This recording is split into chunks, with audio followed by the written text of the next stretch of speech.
just get this figured out. This road gon' give me whatever I need until I get this vision out. Then they gon' pay me whatever I ask, cause I got it figured out. Family be checking all up on a nigga to see how I'm feeling now. Damn, they love to see a nigga really make a killing now. I put a lock on the game and I hide the code and the keys. I am not playing no games, I really play this shit for keeps. That shit for me.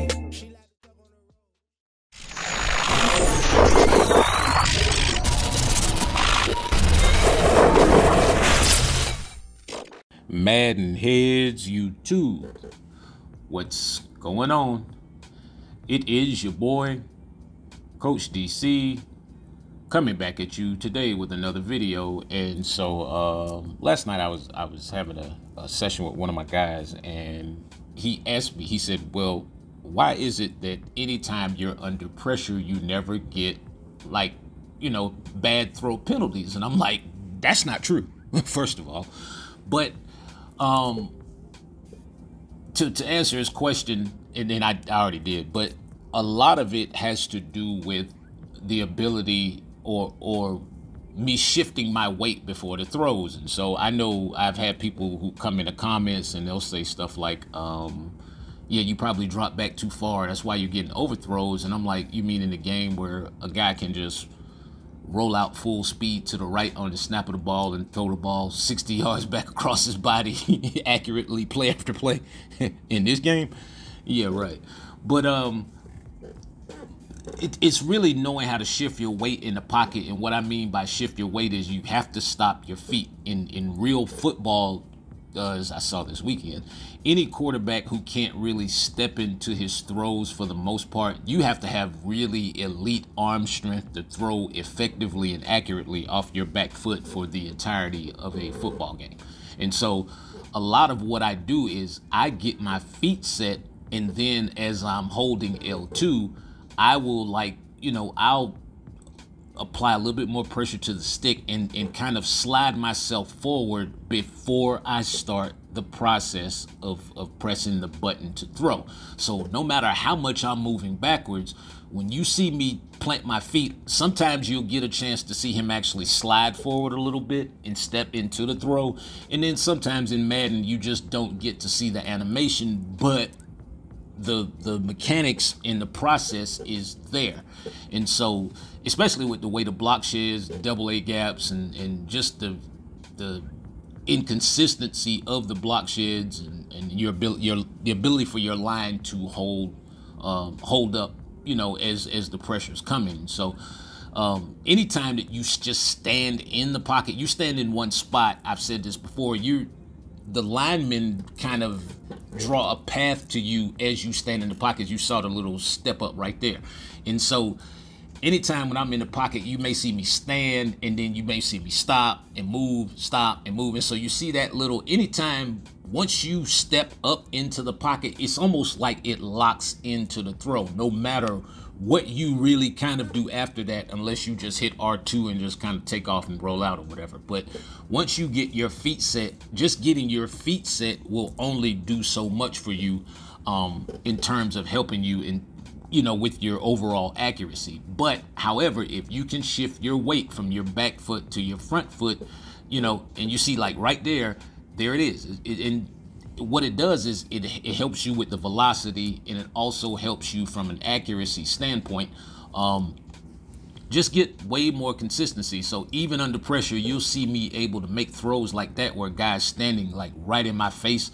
And so a lot of that though is practice, you know, is a part of my practice regimen, because I do that like every day. I'll just go in, I'll set up pressure, I'll do empties, I'll do, you know, protections with the back end, to the left, to the right. And so I just try to drill myself, pause, on just being consistent with my mechanics in terms of just stepping up in the pocket, even though sometimes it may not look like it. And so if I have a really good quarterback, or I have a quarterback with really good arm strength, that's why I like quarterbacks with really good arm, with throwing power, is because it allows you to get away with it a little bit more if you're not totally set and not totally stepping forward. But you'll also see as I back up, you know, as I'm drifting backwards or sideways or whatever in the pocket, my quarterback's not in a full sprint. He's more in a slide step kind of phase where I'm walking the pocket a little bit. You know, I may step to the left, step to the right or whatever, but the days of just kind of being able to just stand there in the pocket and just stand. The block sheds, well, at least as far as I'm concerned, when I play, they are way too inconsistent for me to do that. So I have to constantly be in motion, you know, but as long as I have my weight shifted, I feel like I get really good throws. And my percentages are high, you know, most of the time when I'm throwing. And so it also helps you, like, if you can time it.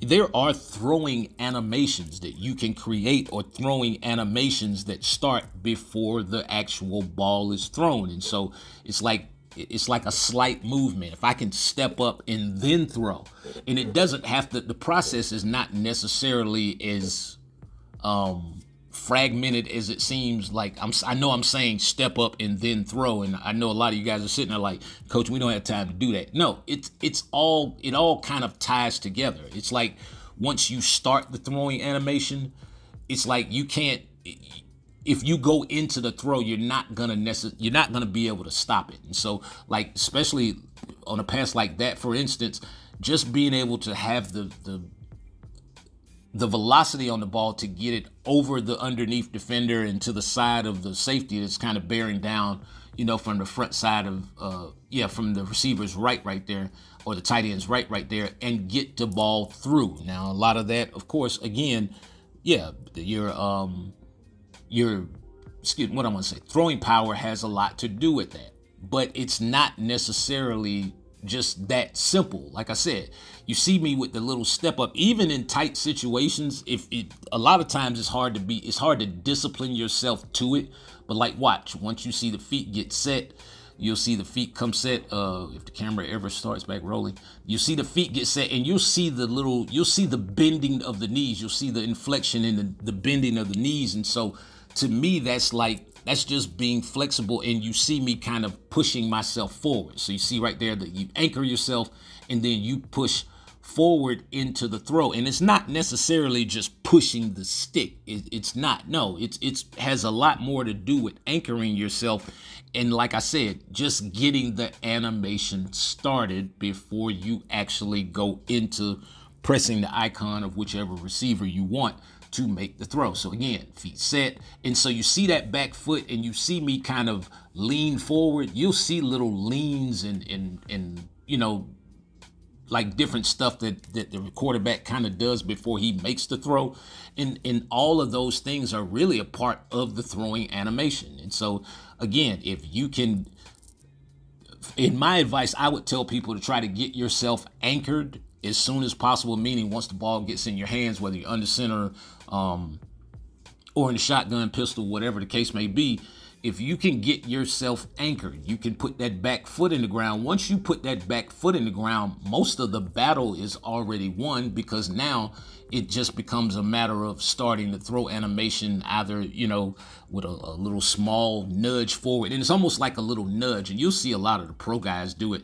The thing is, you can do it on the run within the pocket. It all becomes a part of the throwing animation. So watch me take off to the right here, and watch me never really come out of the run to stop again. So like, watch, as soon as I go forward, you see me just go into the actual throwing animation where his body continues on, you know, on the path that he was already on, with just escaping up into the pocket itself. And so, especially on, like, when I'm throwing like back shoulder fades and stuff, a lot of times I will drop back. If I know if I have the intentions of going deep, I will drop back a little bit farther. And what I do that for the reason of giving myself enough space to step in. I don't want the guy bearing down on me when I step in.